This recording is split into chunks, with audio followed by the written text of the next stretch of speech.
Lyra, you have been accused of attempted murder. How do you plead, Lyra? The air in the courtroom became thick when I looked into the steel blue eyes of my mate, seeing nothing but contempt. Goddess, how did I get here? For years, Alpha Richardson and I were happy in love, our futures bright ahead of us.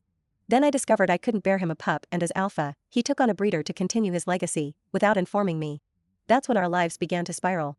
The breeder he chose, Jeanette Gibson, somehow managed to poison my mate against me, and by the time she got pregnant, he had complete disdain for me. He began to find fault in everything I did and even became abusive towards me.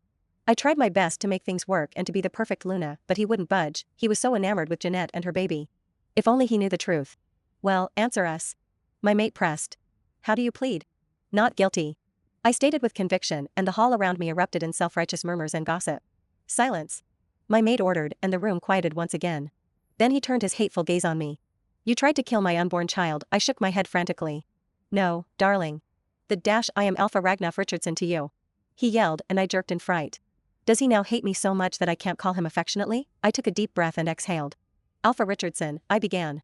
I did not try to kill your child. I could never hurt what is yours. That's not what Jeanette said. Ragnar countered. She's lying in the hospital because she said you pushed her. I tried to counter his argument, but he was in some way right. I did, in fact, push Jeanette, but that was because she assaulted me first and I was only trying to free myself from her. How can I explain this to Ragnar and still be vindicated? Alpha Ragnar, please listen to me. I pleaded. That baby Jeanette is carrying isn't yours. A round of gasps went round the hall. My mate's eyes widened in shock, before narrowing in anger. How dare you speak such blasphemous words against my Jeanette? His Jeanette? Alpha Richardson, I am telling the utmost truth. I found out and I confronted her about it. That's why she's lying that I tried to kill her baby. It's not yours. Shut up. My mate yelled at me.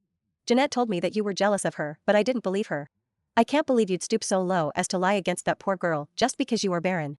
Before I could speak, the doors opened and Jeanette stormed in, carrying fury in her eyes. The moment she got to me, her hand flew out and smacked me across the face. You good-for-nothing bitch, she sniffled and wiped a non-existent tear from her face. You've won. I held my face as I frowned at her words. How did I win when I am standing trial for attempted murder? Jeanette suddenly burst into tears. Baby, what's wrong? My mate drew her closer, causing a sharp pain to stab not just my heart, but my wolf. Jeanette pretended to not want to be in his grip by shying away. I'm so sorry. She cried, but I lost our baby. Now the courtroom was in uproar at her words. I stared at her in disbelief, wondering if I really did push her that hard. My mate turned to me with the utmost anger on his face. By my decree, I, Alpha Ragnar Richardson, reject you as my mate and sentence you to death. The force of his rejection drove me to my knees before I could even process his deadly judgment. Like fire to a rope, I felt our connection burn and fizzle out, and I barely had enough time to mourn our loss before two firm hands suddenly grabbed me by each arm, forcing me to my feet. Then my reality dawned on me. Ragnulf, please. I cried as I struggled between the two men who held me firm. I swear on all that's sacred, I didn't do it. I didn't kill her baby. I cried, knowing I never pushed her that hard. My mate cradled Jeanette to himself, and when his face was turned away, I caught a snide smirk on Jeanette's face. She was lying after all. Ragnulf, please. She's lying. I struggled as I was in their hold, and when I saw one of Ragnulf's officers bring out a large silver dagger, I began to cry. Please, Ragnulf. I begged, but his face was turned away as he held Jeanette close to his heart. I faced the oncoming assault with tears and a silent prayer to the moon goddess. Please, give me a second chance. I whispered right before the silver dagger went through my heart. I remember the pain, hot and searing. I remember finding it hard to breathe. I remember breathing my last as darkness enveloped me. What I don't remember is how I got saved. I opened my eyes and sat up in bed. Breathing hard, I looked around and found myself back in my Luna mansion. How did I get here? The last time I checked, Ragnulf had thrown me into prison before executing me. Right? I got up from the bed and stared at myself in the mirror. Then I saw a scar running over my left breast. Touching it, I got flashes of how I was murdered. What happened? How am I still here?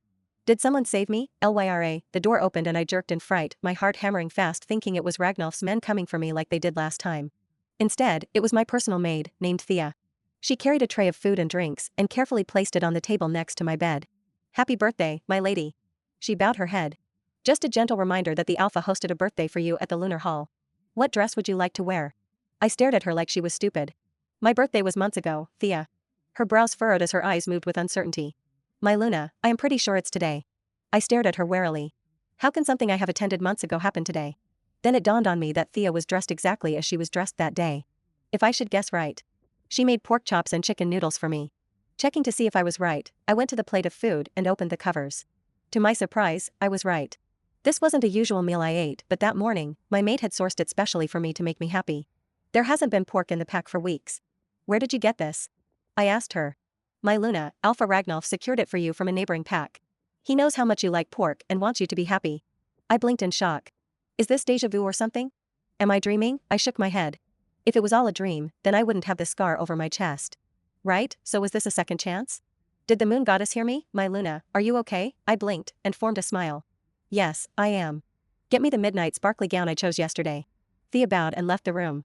I began to wonder as I stared in the mirror. If I went back in time, then that meant the goddess wanted me to have a second chance. I stared at the scar again, remembering the dagger sinking in, Jeanette's smirk and Ragnolf's indifference. Whatever this is, I will not waste it. I will not let Jeanette win this time. The time for the party arrived and I was dressed to the nines in a stunning glittering black dress. All day, I hadn't seen Ragnolf because he was in between pack meetings. So tonight, I was seeing him for the first time since I woke up.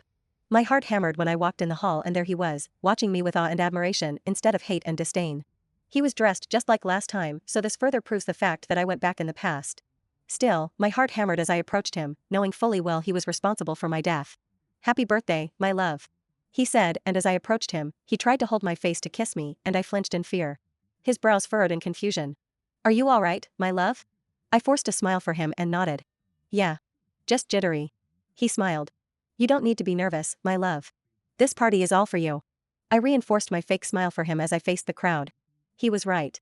This party was for me to be distracted so he could sneak into Jeanette's room. About an hour later, a gift was presented to me by Ragnolf himself, and before he opened it, I already knew what it would be. It was a rare blue moonstone pendant that made everybody gasp and gush. I turned around and packed my hair up so he could slide the necklace around my neck. As he did so, I remembered how he had dragged it from my neck when he arrested me for pushing Jeanette. You don't deserve something this grand. He had said back then before giving it to Jeanette to wear. After wearing it and turning to show everyone, Ragnolf tried again to kiss me. This time, I let him while curling my hands into fists as I stiffened and let his lips taste mine. In order for me to win, I have to play along. Afterward, the party went on, celebrating me while others stacked up gifts in a mountain for me. On this day months ago, I was so preoccupied receiving gifts that I had no idea that Ragnolf had snuck off. This time, I kept him in my peripheral vision, and the moment he slipped away, I put my personal maid in charge of gifts, and I followed after him. He went outside the hall towards his horse carriage, and just as he was about to get in, I called out. Leaving so soon? He paused and turned to me, his eyes wide in surprise. Oh darling. He chuckled nervously. Just wanted to see someone real quick. Someone? I raised a brow. Who could be more important than your maid on her birthday? Ragnolf? Who?